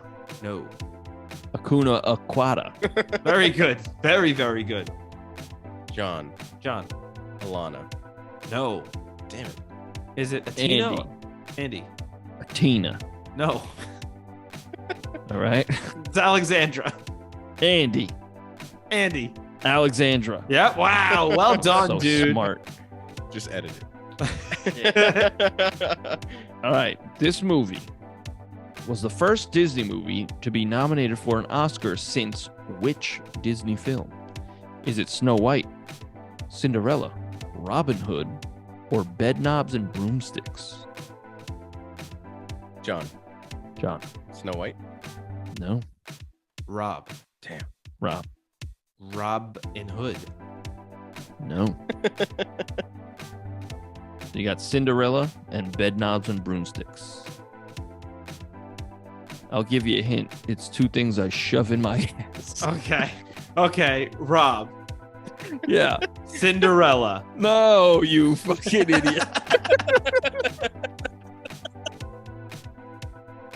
This is the stupidest fucking thing that we've done. So fucking stupid. All right, ask your question. When Scuttle flips over the pipe, what color is the fish that falls out of it? Is it red, blue, green, or purple? John. Purple. Yeah, it's like a light purple. I don't even remember what you're talking about. Me neither, but redfish, bluefish sounded like they were put there on purpose. So I just went with purple. Red Mark? fish, blue fish, green fish, purple fish. All right. This movie has been a property of Disney since 1941, 1954, 1984, or 1989.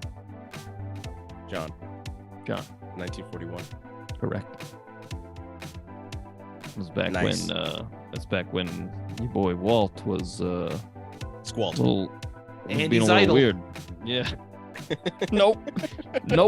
You don't love his parks? Andy, no.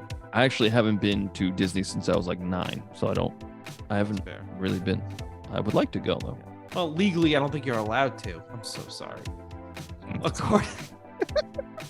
According to Scuttle, what do humans use a dingle hopper for? Playing music, combing their hair, brushing their teeth, playing a sport. Andy, combing their hair. It is combing their hair, yeah. Yeah. Their pubic hair. Very good. Thank you. Excellent. All right. Who almost played King Triton? Was it Tim Curry, Robin Williams, Patrick Stewart, or Bill Paxton? Rob. Patrick Stewart. Correct. Oh, swinging low. All right. The fluke is the Duke of. Is it soul? Is it souls like your feet? Is it soul, the fish? Is it soul like the sun?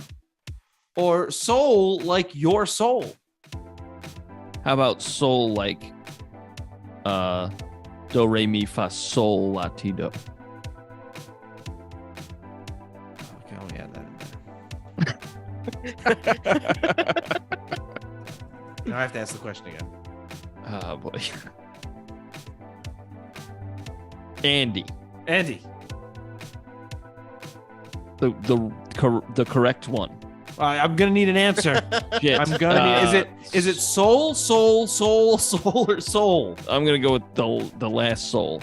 Oh, I'm sorry. That's like your soul. You're incorrect. Damn it. John, would you like to take a crack at it? Is it soul like the music? Souls like your feet? Soul like the fish? Soul like the sun? Soul like the music. It is soul like the music. I can't believe you got that wrong, Andy. Well, it was pretty confusing. Pretty confusing way out there. Well, I wrote a song. Yeah, me too. Nice. I dig it. I didn't even play it. Did you do it all in a Jamaican accent? Yes. I believe we have 3 songs today. Oh, and I'm We wearing do. 3 thongs today. Oh my good, that's too many, Robbie. No, I've worn 3. I've had to change a few times. Oh my goodness. I'm wearing 3, but that's because I have more than one butt. Nice. Hey, you know what needs to happen right now? We should probably, what needs to happen is we need to end this shit because it's getting dumb. Andy, you're going first. Okay, my song is called Ariel. Oh, what's it about? Is it Ariel or Ariel? Areola. Ah, okay, good. Yeah. It's called Ariel, and it's about my woke bullshit. Jesus Christ. I dig it. I like that.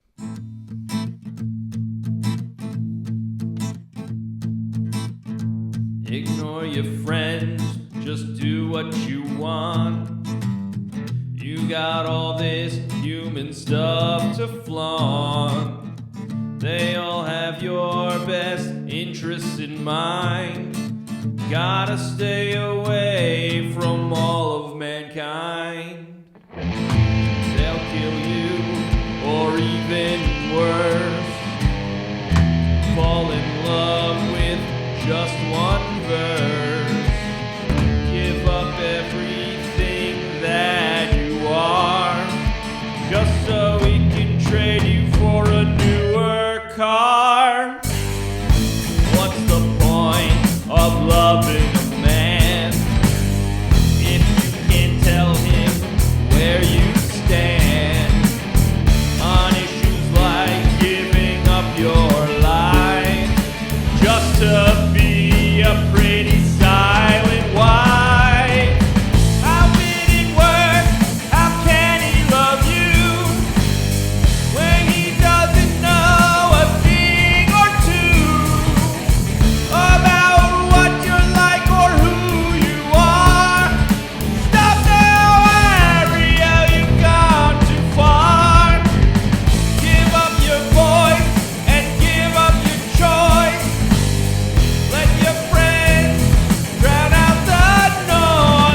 one boy and your head swirls.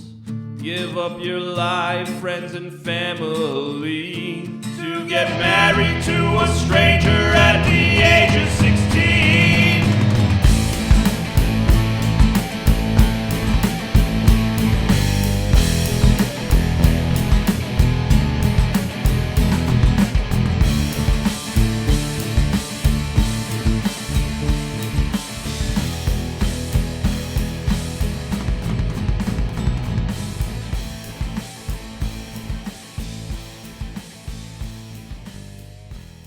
That's my song Ariel. And Andy, you married a 16-year-old. look, Robbie, that was a different time. Okay. This movie was the 1600s. Honestly, my wife, because I was like trying to write a song about this movie, and I was just like, I don't know what to write about, like, because there's already music in this song, and I mean music in this movie.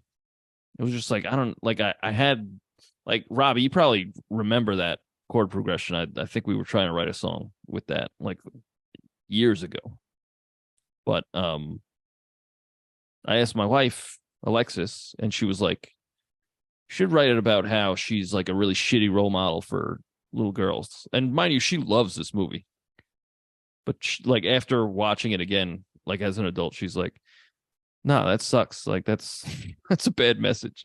I cannot fathom adults watching a children's movie and then analyzing the message. Fathom it, Robbie. It's happening. It's absolutely stunning to me. But I really liked it though. That was I a really liked good the- song. The sound, Thank the you. acoustic just sounded really good, like keeping that rhythm going. oh, I thank dug you. it. Thank you. I was gonna put a guitar solo in at the end. I still might. So who knows? Who knows if Okay. this will make sense? I don't know that it But needs it. I was I don't gonna know throw that it needs at the 'cause your very voice end. sounded really. Yeah. Yeah, but I don't know. Maybe I won't. Who fucking cares? But yeah, I just, I'm just again, I like the movie. The movie's not bad at all. It's just, I don't know, not as good as other Disney movies. Yeah, it's better. That's not what not as good means, Robbie. Hmm? You heard me. All right, who's next? Oh yeah, I was just looking at John, going, "All right, John, go ahead." It was like I didn't spin the wheel.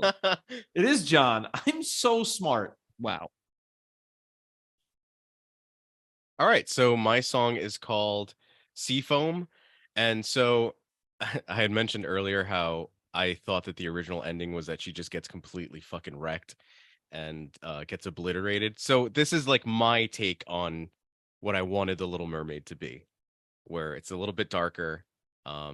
It does still bring up a lot of the elements of the movie. I do try to quote the melody from Part of Your World. Or like her song that she sings. So and I also tried to give it like a little 60s vibe sort of. I had mentioned how I picked the Little Mermaid episode because my original plan was to do a black metal song about the Little Mermaid, and I have a couple of them recorded, and I was like, it's gonna be unintelligible. Like, let me do something. What is black metal plus Disney? That's just Ghost. So here's my take on if Ghost wrote a song about the Little Mermaid. Nice. Thank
I wonder if he will miss me. My voice, she used to take my love from me.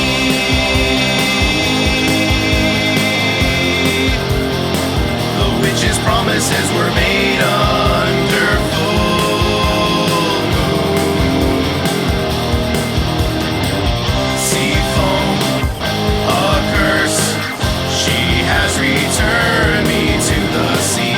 Part of your world, part of your world I long to be.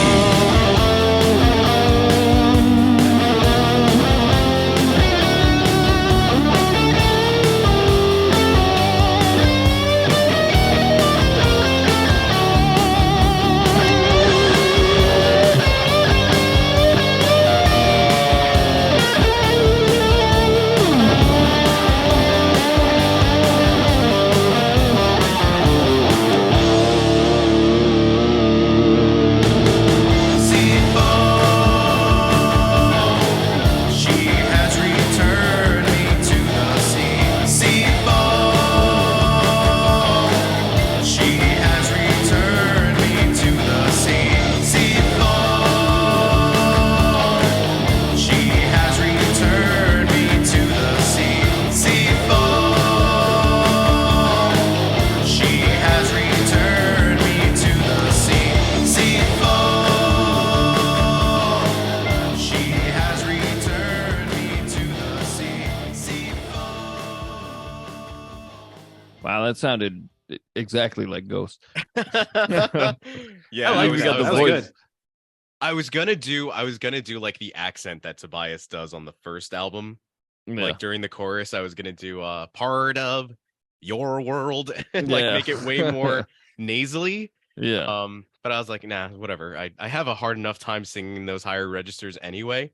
And this was tuned down. I originally, when I demoed it, I had it tuned down to like Sabbath tuning. It's like C sharp standard. And I was Yeah. like, no, that's way too low. Yeah. So I brought it up to D standard where Ghost records all their stuff. Okay, I didn't know that. But yeah, I wanted to have like more of that, like working on songs for your podcast has been such a fun experience for me because it allows me to work on my like mixing skills and my production skills and the songwriting and everything. It's like it's such a joy to be able to have a purpose and an outlet to write these songs for. So yeah, just I mean, thank you guys for the opportunity. And yeah, I just wanted it to sound like have a real 60s vibe. And the solo, I always have like Randy Rhoads in mind. Like I always feel like you've got to be able to hum a solo for it to be memorable and get stuck in your ear. Right. So that's kind of what I went for with that. And the hand claps during the bridge Yeah. too, between the chorus and the second verse. Yeah, all fun that stuff. was a very good song, very good guitar solo. I enjoyed that a lot. Yeah, that was Thank really you, good. thank you. Thank you. I was also piggybacking off of your what you were saying, say things like piggybacking and synergy. Very good. Yeah. My wife was telling me like because my wife was in a band with John and I, and I was like, hey, we should write songs, like I write songs every week for this podcast. You should check it out. She was like, no, I know, I fucking know. And she was like it's so hard to write songs when you're happy. And I was like, you know what? You are correct, because I've been happy for a while, and it has been hard to write songs until we started doing this podcast, because now I have something to write about, and it's Right, yeah. the movies. Yeah. And that like really helped a lot, because like nothing, like songs come to you when like life sucks. Yeah. Like it'll just pour out of my fucking face. But Yeah. like when I'm like content and happy, like I'm just like, I got nothing, I got no complaints. I can't really write. It's like I was writing songs about like shitty jobs and like spiders in my car. Like and then we started doing this podcast, and I was like, oh, okay, I'm getting it now. Like, so yeah, again, Robbie, great idea. Thanks. Yeah, Yeah. for sure. Um, Tell us about your song. First of all, I cannot relate to the idea of being able to write when I'm sad. I write all the time. I was sitting on the toilet before this podcast writing a song. What the hell were you doing on the toilet? I was taking a dump, and that was what the song was called. Me. Hey, you know, I was thinking about doing a. It was the song was about when you're running late for something because you got to take a dump, Okay. which may or may not be based on a true story. Robbie. Yeah. So let me spin the wheel of names. Let's see who's up. Okay. Oh, it's me. Oh, look at Oh, that. it's me. Look at that. Wow. All right. So my song is a song, and I wrote it about the movie The Little Mermaid. It's called Your Voice. I tried to do a doo-woppy thing, and then I failed miserably. And you're going to hear like, oh, he did try to do it, and then it fails pretty spectacularly at the very beginning. I was also going to do a guitar solo, and I will not even consider adding one in because what I do is better than a guitar solo. And by better, I mean it's egregiously stupid and bad. So here's a song that I wrote about The Little Mermaid. It's called Your Voice.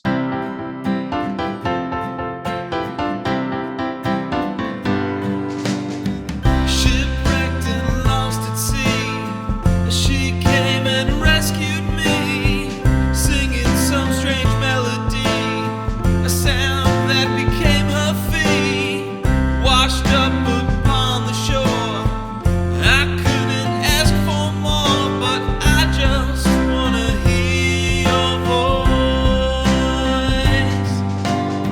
Without you I would be dead. Now I am into redheads. I hope you feel the same. And I've gotta guess your name. Fish singing in harmony, fall in love to that melody, but I just wanna hear your voice. I'll brave the tempest, I'll feel the gale, for voice is my holy grail. She pulled a stranger out of the water. You wouldn't know she's the king's favorite daughter. The sea, it may be vast, baby, I'm falling fast. I hope she's not in my past. I see her, I'm at full mast. I search from dusk to dawn, even if I'm a witch's bone, 'cause I just wanna hear your voice. I see you laying in the sand. You don't seem so used to land. Conversationally kinda bland. Do you even understand? On the beach you wiggle your toes. The animator thinks we won't know, but I just wanna hear your voice. I'll brave the tempest, I'll feel every gale. Her voice is my holy grail. She pulled a stranger out of the water. I didn't know she was the king's favorite daughter.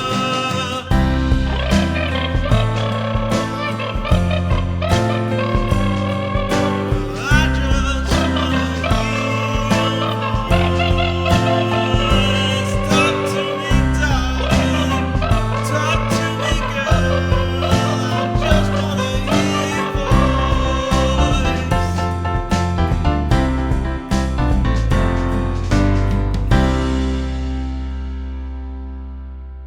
So that was my song, Your Voice. That was fucking great. Thank you. You know who That really solo didn't? was awesome. You know who really didn't like my solo? My dog. Hmm. He was in the room with me when I started it, and then I had to do a second take of that, if you believe it or not, because of the dog. But I guess my song's really from the perspective of Eric, of like he fell in love with this woman who like saved his life. He's like, holy shit, like I'd be dead if not for this redheaded bitch. Like I'm gonna do anything for her. Yeah. Like, Yeah. let's go. I'm down. I'm in. Like, you saved my life. I owe you everything. So, like, whatever. Yeah. How'd that fire start again? Scuttle started it. Did he? No, I don't know. He was like, I want to see the world burn. I'm trying to remember. So he gives him the statue, and they're like, I think it was dancing. lightning. Yes, it was lightning. Storm. Yeah, Okay, because yeah. that hurricane comes out of fucking nowhere. Yeah. Well, The most dangerous catch, man. yeah, no, that was good. I'm assuming that was like, did you put an effect on that? On what? On the Oh, I put it through like a telephone effect. Oh, And then okay. I cranked up the reverb a little bit. Nice. I Nice. started great. saying cranked, and I was like, it's actually not that high. So I was like, I turned up the reverb. Oh, okay. But we got a Yeah. solo by Scuttle. That was Yeah. awesome. Yeah. Yeah, that's what I was That's what it made me thinking. think of. Yeah, that's what I was trying to think of. And like Laura was laughing at me. I was like, no, it's the bird. And she's like, he's okay. playing the pipe. Yeah, she's The like, pipe that he played. okay, whatever you say. I was like, all right. That was the Stankley doof. No, whatever the fuck it was. Yeah. Skankerdoofel. Yeah, the flooply guy. No, that was really good. I also like that Thanks. all three of us came at it from a different direction. Yeah. All three Yeah. songs sounded the same though. Again, it's so weird. Yeah, we always do this. Every fucking time. Yeah. Every Mine, fucking I think time. mine was the bitchiest out of all three. So Robbie, what next week there, Robbie? Oh, hold on. We can't. Andy, you're trying to go ahead. Andy, let's get your phone out real quick. We're gonna bring up Reddit. Oh my god. Oh, boy. No, I Now- don't want to do it. No, hold on. It's gonna be okay. It's Can we gonna do be Scuttle? okay. What? No, you were not gonna do Scuttle, you weirdo. God damn it. King Triton. King Trey. Okay. Guy's gray hair, and he's a Triton. daddy. I mean, he's fucking yoked. Dude, that's why I'm saying, like, you're not gonna compete. It sucks. Sorry, Javi. But Dude's eating nothing but salmon down there. Of course, Yeah. fucking He's ripped. always swimming. I mean,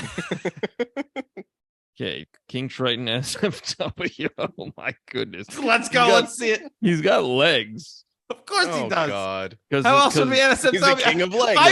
I wish they just drew a dick over his mermaid body. The imprint under the scales. Yikes! there's some pubic oh, hair. boy. Yeah, that's something. Oh my goodness, I scrolled and there's a dick. There it is. The man is hung. The man is hung. All right. Well, I'm good. I'm good on that. I don't want too much cum in my undies. Oh my word, Andy. My word. So, Robbie. Next week. You know, you went so high, no one caught that. What are we doing next week is what I said. Yeah. Well, that's an excellent question. And, Isn't it? Yeah, and I was able to stall for just enough time. Oh, I was almost able to stall for just enough time before the screen refreshed on me. But now I can tell you with confidence that we are doing Into the Spider-Verse. Oh, shit. Nice. Psyched. I'm pumped. Where do we stream that, though? I don't know. Okay. And I wouldn't tell you we're recording. That's free publicity That's true.